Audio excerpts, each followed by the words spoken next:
লীগ পর্বের শেষ দিনে এসে চমক দেখিয়ে শহীদ আফ্রিদির রেকর্ডে ভাগ বসালেন খুলনা টাইগার্সের ডানহাতি পেসার হাসান মাহমুদ।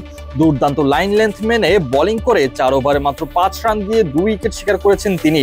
শুধু উইকেট প্রাপ্তিতেই নয়, ইকোনমির দিক থেকেও তিনি এক নতুন মাইলফলক গড়েছেন।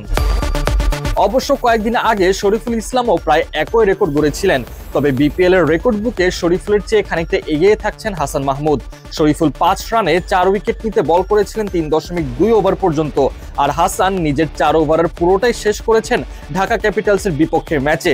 বিপিএল এর ইতিহাসে পুরো স্পেল করেছেন এমন বোলারদের মাঝে সবচেয়ে ইকোনমিক্যাল বোলিং এখন হাসান মাহমুদের। বিপিএল এর ইতিহাসে এত কম রান খরচায় পুরো 4 ওভারের বোলিং স্পেল শেষ করা বলার খুব কমই। হাসান মাহমুদ এই পারফরমেন্সের মাধ্যমে নতুন এক রেকর্ডের অংশ হয়ে গেছেন। এমন স্পেল করার নজির বিপিএল এর আগে 3 বোলারের ছিল।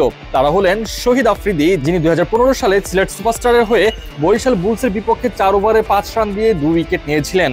এরপর নাহিদুল ইসলাম, যিনি 2022 সালে কুমিল্লা ভিক্টোরিয়ান্সের হয়ে 5 রান দিয়ে 3টি উইকেট নিয়েছিলেন, এবং শরীফুল ইসলাম, যিনি কিছুদিন আগেই চিটাগাং কিংসের হয়ে সিলেট স্ট্রাইকার্সের বিপক্ষে 3.2 ওভার বল করে 5 রান দিয়ে 4টি উইকেট শিকার করেছেন। এবারের বিপিএল এ হাসান মাহমুদ সেই তালিকায় নাম লিখিয়ে নিলেন, তবে সবচেয়ে অবিশ্বাস্য ইকোনমি রেটের বোলিং স্পেল এখনো ধরে রেখেছেন আরাফাত সানি।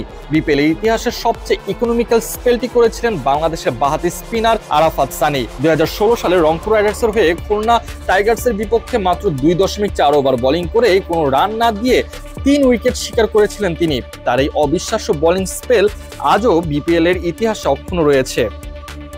হাসান মাহমুদ বরাবরই ডেথ ওভারে ভালো বোলিং করার জন্য পরিচিত, তবে এবারে বিপিএল এর নতুন বলে তার নিয়ন্ত্রিত সুইং এবং নিখুঁত লাইন লেন্থ নজর কাটছে। তার বোলিং এর মূল শক্তি হলো গুড লেন্থে বল করে ব্যাটসম্যানদের ভুল করতে বাধ্য করা। বিপিএল এ এবার গতি সুইং সংমিশ্রণে ব্যাটসম্যানদের ভোগাচ্ছেন তিনি। তার বিপক্ষে রান করা যেন দুষ্কর হয়ে পড়ছে। বিপিএল এমন দুর্দান্ত বোলিং পারফরমেন্স দেখিয়ে হাসান মাহমুদ নিজেকে বাংলাদেশের অন্যতম সেরা টি-20 বোলার হিসেবে প্রতিষ্ঠিত করছেন। তার এই ফর্ম ধরে রাখতে পারলে জাতীয় দলে নিয়মিত হয়ে যাওয়ার সম্ভাবনা অনেকটাই বেড়ে যাবে, বিশেষ করে চ্যাম্পিয়ন্স ট্রফির পর আসন্ন আন্তর্জাতিক সিরিজগুলোর জন্য নির্বাচকদের বিবেচনায় থাকতে পারেন এই পেসার।